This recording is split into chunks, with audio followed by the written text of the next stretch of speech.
Assalamualaikum warahmatullahi wabarakatuh. Alhamdulillahirrabbilalamin. Bertemu kembali pada video yang selanjutnya. Dan pada kesempatan hari ini saya akan membahas tentang zikir dan doa.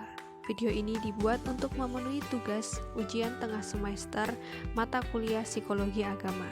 Namun sebelumnya saya ingin memperkenalkan diri saya terlebih dahulu.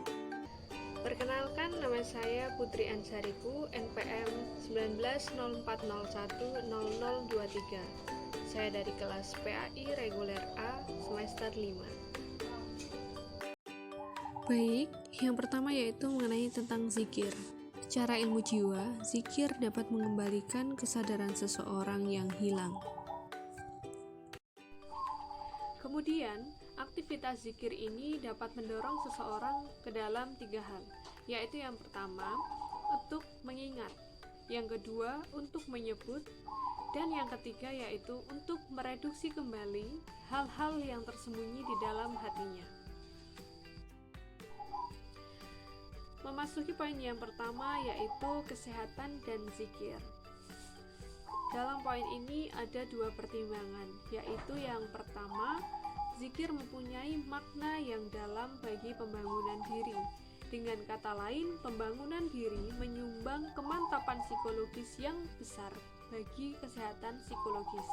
Kemudian yang kedua, yaitu zikir mempunyai berbagai tujuan, yaitu yang pertama, mencapai puncak kesadaran, yang kedua, pembangunan konsentrasi, yang ketiga, kejelasan dari pengamatan, dan yang keempat, kebebasan dari dogma, yang berarti kebebasan dari pikiran, tidur yang tenang, kebebasan dari kekacauan yang disebabkan oleh sekitar kita, menaklukkan syahwat, dan kontrol dari sakit. Poin yang kedua, yaitu zikir mengurangi kebencian. Maksud dari zikir mengurangi kebencian adalah suatu nilai usaha untuk memusatkan pada rasa tidak nyaman atau perasaan yang menimbulkan benci atau tidak enak dari berbagai stimuli sehingga kita dapat menyesuaikan diri dari suatu keadaan. Poin yang ketiga yaitu zikir membentuk mental positif. Penanaman mental positif adalah satu fitur utama pada praktek meditasi. Usaha dalam pembentukan mental positif pada diri merupakan suatu sistem pendekatan yang tersusun dan diperlukan suatu usaha kesadaran diri untuk meraihnya dengan ikhtiar. Mental positif ini dapat mengurangi mental dengki, amarah, dan juga kebencian. Zikir sebagai psikoterapis ada 4 tahapan. Yang pertama yaitu zikir lisani atau zikir lidah, yaitu menyebut nama Allah dengan lidah. Bacaannya seperti subhanallah, alhamdulillah, Allahu akbar, la ilaha illallah, asmaul husna, dan juga sholawat. Kemudian yang kedua zikir qalbi, yaitu menyebut nama Allah di dalam hati, seperti subhanallah, alhamdulillah, Allahu akbar, la ilaha illallah, astaghfirullahaladzim, dan lain-lain. Kemudian zikir akli, yaitu memikirkan arti, makna, dan maksud dari zikir yang kita baca. Kemudian yang keempat, zikir ruhi atau zikir roh, yaitu kembalinya fitrah atau asal kejadian yang berada dalam arwah. Kemudian menyaksikan dan membuktikan wujud ma'rifah. Dan ini merupakan tingkatan zikir yang paling tertinggi.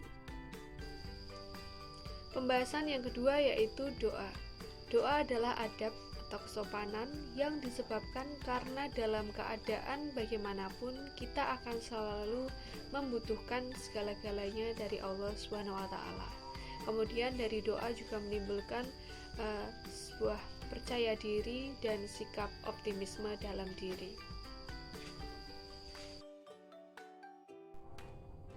Sebagaimana firman Allah dalam Quran surat Al-Fatihah ayat 5 yang berbunyi Iyyaka na'budu wa iyyaka nasta'in, yang artinya hanya Engkaulah kami menyembah dan hanya kepada Engkaulah kami meminta pertolongan. Tahap-tahap psikoterapis doa. Tahapan yang pertama yaitu tahapan kesadaran sebagai hamba. Ada 2 hal, yaitu kesadaran sebagai hamba, dan kesadaran kelemahan sebagai manusia. Bentuk kesadaran ini akan mengantarkan seseorang yang berdoa berada pada keadaan lemah. Tanpa adanya kesadaran akan kelemahan diri, maka kesungguhan dalam berdoa akan sulit dicapai. Hakikat berdoa adalah meminta. Yang meminta derajatnya harus lebih rendah daripada yang dimintai. Kemudian tahap yang kedua yaitu tahap penyadaran atas kekuasaan Allah SWT. Sebagai contoh, ketika ada orang yang sedang sakit, tahap ini akan menimbulkan pemahaman tentang hakikat sakit yang dialami, bahwa sakit berasal dari Allah dan yang akan menyembuhkan adalah Allah. Penyadaran akan kekuasaan Allah ini dapat dilakukan dengan melihat bagaimana Allah menggerakkan segala sesuatu, menghidupkan segala sesuatu. Tahap ini juga dapat menumbuhkan keyakinan kita kepada Allah atas kemampuan Allah dalam menyembuhkan. Dalam tahap yang ketiga ini yaitu tahap komunikasi. Ada 3 poin di dalamnya. Yang pertama yaitu pengungkapan, pengakuan segala kesalahan dan dosa. Yang kedua yaitu pengungkapan kegundahan hati dan kegelisahan yang dialami. Dan yang ketiga yaitu permohonan doa kesembuhan terhadap apa yang dialami. Yang keempat yaitu tahap menunggu. Tahap ini merupakan tahap respon yang diberikan oleh Allah sebagai jawaban doa yang kita panjatkan. Tahap ini juga disertai dengan sikap pasrah total kepada Allah, mengikuti apa maunya Allah dan apa kehendak Allah. Dan sikap ini akan dapat menangkap jawaban dari Allah. Nah, mungkin itu saja materi yang dapat saya sampaikan pada video kali ini. Semoga bermanfaat bagi kalian semuanya. Sekian, wassalamualaikum warahmatullahi wabarakatuh. Sampai jumpa di video berikutnya.